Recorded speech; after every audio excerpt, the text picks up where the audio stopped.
നമസ്കാരം. അമ്മയെ തല്ലിയാലും രണ്ടു പക്ഷമുള്ള നാട് എന്ന് പറയുന്നത് കേട്ടിട്ടില്ലേ?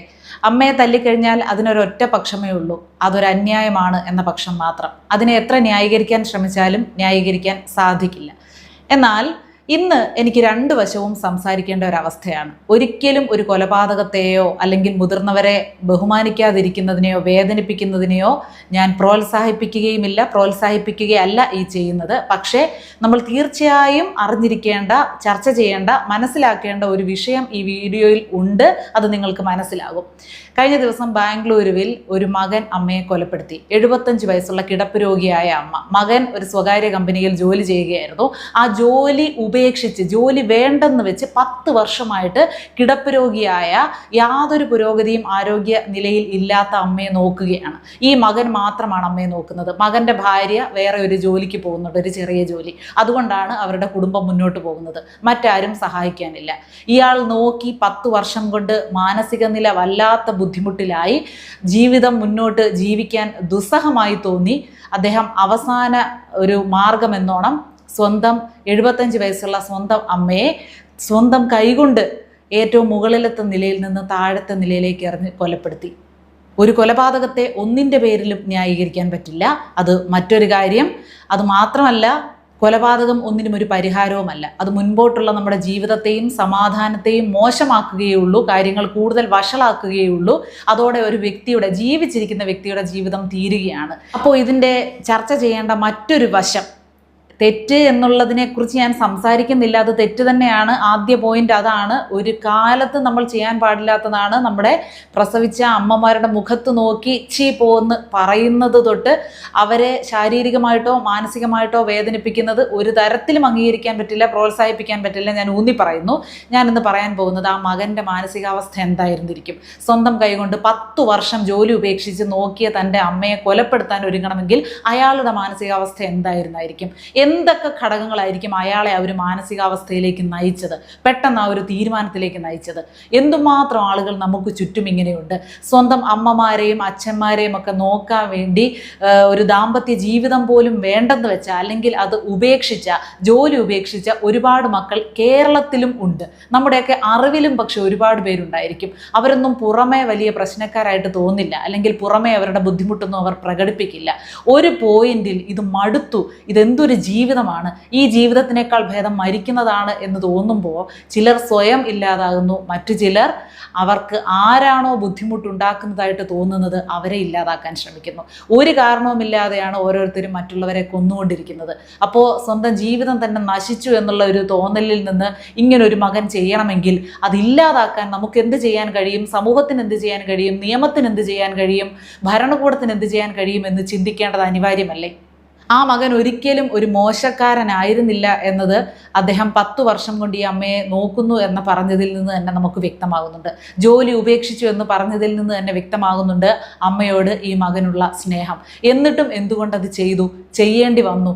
ഒരു കുടുംബത്തിലെ ഉത്തരവാദിത്തങ്ങൾ ഒരു മനുഷ്യൻ തന്നെ ചുമക്കുന്ന കാഴ്ച പലയിടത്തും നമ്മൾ കണ്ടിട്ടുണ്ട്. അവർക്കത് ചുമന്ന് ആ ഭാരം ചുമക്കാൻ കഴിയാത്ത ഒരവസ്ഥ എത്തുമ്പോൾ അവരെങ്ങനെ പ്രതികരിക്കുമെന്ന് അവർക്കും അറിയില്ല, നമുക്ക് ഊഹിക്കാൻ പറ്റില്ല. അതുകൊണ്ട് അങ്ങനെ ഒരു അവസ്ഥ കുടുംബത്തിലെ ഒരാൾക്ക് ഉണ്ടാക്കേണ്ട എങ്കിൽ എല്ലാവരും വിചാരിക്കണം, ഒരു കുടുംബത്തിലെ ഒരാളെ തന്നെ ഭാരം ചുമക്കാൻ വിടരുത്. അതെന്നാണെങ്കിലും ഒരു ദുരന്തത്തിലേ അവസാനിക്കുകയുള്ളൂ. അതിൽ യാതൊരു സംശയവുമില്ല. എല്ലാവരും പങ്കിട്ടെടുക്കണം. ചിലർക്ക് മാനസികമായിട്ട് സഹായിക്കാൻ പറ്റും, ചിലർക്ക് ശാരീരികമായിട്ട്, ചിലർക്ക് സാമ്പത്തികമായി സഹായിക്കാൻ പറ്റും, മറ്റു ചിലർക്ക് വൈകാരികമായിട്ടായിരിക്കും ആ വ്യക്തിയെ സഹായിക്കാൻ കഴിയുന്നത്. എങ്ങനെയാണോ ഒരു കുടുംബത്തിലെ മറ്റുള്ളവർക്ക് അയാളെ സഹായിക്കാൻ കഴിയുന്നത്, അല്ലെങ്കിൽ അവളെ സഹായിക്കാൻ കഴിയുന്നത്, ആ രീതിയിൽ സഹായിച്ചേ മതിയാകൂ. ഒരു വീട്ടിലൊരു കിടപ്പ് രോഗി ഉണ്ടെങ്കിൽ അവരെ നോക്കണം, വീട്ടിലെ മറ്റു ജോലികൾ ചെയ്യണം, മുന്നോട്ട് ജീവിക്കാനുള്ള പണം കണ്ടെത്തണം, സമൂഹത്തിൽ എന്തെങ്കിലും ഒരു കാര്യം വന്നാൽ അതിന് പോകണം, വീട്ടിലെ മറ്റുള്ള കാര്യങ്ങളെല്ലാം ചെയ്യണം. ഇതെല്ലാം ഒന്നിച്ചു കൊണ്ടുപോയി മനസ്സും ശരീരവും തളർന്ന് ജീവിതം മടുത്ത് ജീവിക്കാൻ വേണ്ടി വെറുതെ യാന്ത്രികമായി ജീവിക്കുന്ന ഒരുപാട് വ്യക്തികൾ നമുക്ക് ചുറ്റുമുണ്ട്. അവരുടെ ബുദ്ധിമുട്ടുകൾ തിരിച്ചറിയേണ്ടത് അവരെ ചുറ്റിപ്പറ്റി ജീവിക്കുന്നവരാ, അല്ലെങ്കിൽ അവരിൽ നിന്നും പ്രയോജനം സ്വീകരിച്ച് ജീവിക്കുന്നവരാ.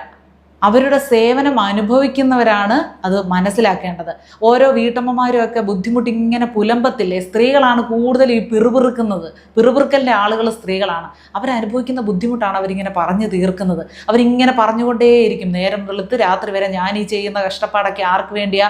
ആരെങ്കിലും ഇത് കാണുന്നുണ്ടോ? ആരെങ്കിലും ഒന്ന് സഹായിക്കാനുണ്ടോ? എല്ലാവർക്കും ആഹാരം കഴിക്കാൻ സമയത്ത് ഡൈനിങ് ടേബിളിൻ്റെ മുന്നിൽ കൈയും കഴുകി വന്ന് ഇരുന്നാൽ മതി, ഒരാളൊരു സഹായം എനിക്ക് ചെയ്യില്ല. അവസാനം ഒരു സ്റ്റേജ് എത്തുമ്പോൾ ഇങ്ങനെ പുലമ്പാൻ പോലും അവർക്ക് ആരോഗ്യമില്ലാത്ത അവസ്ഥ വരും. ആണുങ്ങളെ സംബന്ധിച്ച് ഒരു വീടിന് വേണ്ടി മുഴുവൻ കഷ്ടപ്പെടുന്ന ആണുങ്ങളാണെങ്കിൽ അവരൊന്നും പറയില്ല. അവരിൽ ഏറ്റവും കൂടുതൽ ഹൃദയസ്തംഭനമൊക്കെ കണ്ടുവരുന്നത് പുരുഷന്മാരിലാണ്. പുരുഷന്മാരിങ്ങനെ പിറുപിറുപ്പില്ല, അവരെല്ലാം ഉള്ളിൽ സഹിക്കും. പ്രത്യേകിച്ച് ഞാനൊരാണല്ലേ, ഇതെല്ലാം എൻ്റെ കടമയല്ലേ, ഞാനിത് ചെയ്തില്ലെങ്കിൽ മോശമല്ലേ, ആരോടെങ്കിലും എനിക്കിത് പറയാൻ പറ്റുമോ, പൊട്ടിക്കരയാൻ പറ്റുമോ? സ്ത്രീകളാണെങ്കിൽ കരഞ്ഞെങ്കിലും ഒന്ന് അവരുടെ മനസ്സിൽ കെട്ടിക്കിടക്കുന്ന ആ വിഷമമൊക്കെ അവരൊന്ന് റിലീസ് ചെയ്യും. പുരുഷന്മാർ അതും ചെയ്യില്ല. എല്ലാം ഇങ്ങനെ മനസ്സിൽ കൂട്ടി കൂട്ടി കൂട്ടി വെച്ച് ഹൃദയത്തിന് താങ്ങാൻ പറ്റാതെ വരുമ്പോൾ വലിയ വലിയ അസുഖങ്ങളാകുന്നു. ഇങ്ങനെയുള്ള ദുരന്തങ്ങളൊക്കെ മിക്ക വീടുകളിലും ഉണ്ട്. പക്ഷേ ഇതൊക്കെ നടക്കുന്നു, ഇതൊക്കെയാണ് നമുക്ക് ചുറ്റും നടക്കുന്നതെന്ന് നമ്മൾ തിരിച്ചറിയുന്നില്ല. എന്തൊരു വലിയ ദുരന്തമാണ്. നമുക്ക് ഒരു തരത്തിലും അംഗീകരിക്കാനോ ന്യായീകരിക്കാനോ പറ്റാത്ത ദുരന്തം. നമ്മളെയൊക്കെ ദുഃഖത്തിൽ മുക്കി താഴ്ത്തുന്ന ചില വാർത്തകളാണ് നമ്മൾ കേട്ടുകൊണ്ടിരിക്കുന്നത്. മക്കളെ അമ്മമാർ കൊല്ലുന്ന വാർത്തകൾ എങ്ങനെ സംഭവിക്കുന്നു? ഏത് മാനസികാവസ്ഥയിൽ അവർക്കത് ചെയ്യാൻ സാധിക്കുന്നു എന്നുള്ളത് വലിയൊരു ചോദ്യമല്ലേ. നമ്മൾ അവരെ കുറ്റപ്പെടുത്തുമ്പോഴും അവർ ഇത്രയും മാസം ചുമന്ന് പ്രസവിച്ച് അവർ വളർത്തിക്കൊണ്ട് വന്ന് അവർ കുളിപ്പിച്ച് ഉടുപ്പ് ഇടിയിച്ച് കവിളിൽ ഉമ്മ കൊടുത്ത് താരാട്ട് പാടി ഉറക്കിയ കുഞ്ഞുങ്ങളെ അവർക്ക് എങ്ങനെ കൊല്ലാൻ കഴിയുന്നു? ഏത് മാനസികാവസ്ഥയായിരിക്കും? അതിനെക്കുറിച്ച് എന്താണ് ആരും ചർച്ച ചെയ്യാത്തത്? അതിനെക്കുറിച്ചും ചർച്ച ചെയ്യണം. വാർത്തകൾ ആവർത്തിക്കുമ്പോൾ കുറ്റപ്പെടുത്തലുകൾ ആവർത്തിച്ചാൽ മാത്രം പോരാ. ഇതെങ്ങനെ നമുക്ക് ഇല്ലാതാക്കാം എന്നതിനെക്കുറിച്ച് കൂടി ചിന്തിക്കണം. ഓരോ വീട്ടിലും ആളുകൾ കൂടിയിരുന്ന് ചിന്തിക്കണം. എല്ലാവരും ഒരു ഫോണിലോട്ട് മാത്രം ഒതുങ്ങിയിട്ട് കാര്യമില്ല. ഒരുമിച്ചിരുന്ന് ആഹാരം കഴിക്കണം. ആഹാരം കഴിച്ചു കഴിഞ്ഞ് കുറച്ച് സമയം എല്ലാവരും കൂടെ ഒന്നിച്ചിരുന്ന് സംസാരിക്കണം. അന്ന് ഓരോരുത്തർക്കും ഉണ്ടായ പ്രശ്നങ്ങൾ ജോലി സ്ഥലത്തോ വീട്ടിലോ അയൽവക്കത്തോ അല്ലെങ്കിൽ മനസ്സിലോ അല്ലെങ്കിൽ കണ്ട ഒരു ദുസ്വപ്നമാകട്ടെ എല്ലാം നിങ്ങൾ അങ്ങോട്ടും ഇങ്ങോട്ടും ഇരുന്ന് പറയണം. എത്ര പേരുണ്ടോ അത്രയും പേർ. അല്ലെങ്കിൽ വലിയ ദുരന്തത്തിലേക്കായിരിക്കും നമ്മുടെ സമൂഹം പോകുന്നത്. എനിക്ക് ഏതായാലും ഈ വാർത്ത കണ്ടപ്പോൾ ഇങ്ങനെ പിന്നോട്ട് നമ്മൾ ചിന്തിക്കുകയാണ്. നമ്മൾ അച്ഛൻ്റെയും അമ്മയുടെയൊക്കെ സ്നേഹം അനുഭവിച്ച് ജീവിച്ചവരാണ്. കുഞ്ഞുങ്ങളെ നമ്മൾ വളർത്തുന്നതാണ്. അമ്മയുടെയും അച്ഛൻ്റെയൊക്കെ മാനസികാവസ്ഥ നമ്മൾ അനുഭവിച്ചുകൊണ്ടിരിക്കുന്നവരാണ്. അപ്പോൾ എങ്ങനെ കഴിയും? ആ കൊലപ്പെടുത്തിയ സമയത്തെ മകൻ്റെ മാനസികാവസ്ഥ, മകൻ്റെ കൈകൊണ്ട് കൊല ചെയ്യപ്പെടുമ്പോഴുള്ള അമ്മയുടെയും അച്ഛൻ്റെയും ഒക്കെ മാനസികാവസ്ഥ, ഈ ദുഃഖത്തിനൊക്കെ പകരം വേറെ ഏതെങ്കിലും ദുഃഖമുണ്ടോ? ഈ ദുഃഖത്തിനോട് ഉപമിക്കാൻ മറ്റൊരു ദുഃഖം ലോകത്തുണ്ടോ ദൈവമേ എന്നാണ് നമ്മൾ ആലോചിക്കുന്നത്. അതുകൊണ്ട് അങ്ങേയറ്റം കേൾക്കാൻ പറ്റാത്ത, സഹിക്കാൻ പറ്റാത്ത, താങ്ങാൻ പറ്റാത്ത ഇത്തരം വാർത്തകൾ ആവർത്തിക്കേണ്ട എന്നുണ്ടെങ്കിൽ കുടുംബത്തിലുള്ള സകലരും ഒന്നിച്ചു നിൽക്കണം. ഒരാളുടെ ചുമലിൽ തന്നെ ഭാരം ഏൽപ്പിക്കരുത്. വീണ്ടും വീണ്ടും പറയുന്നു.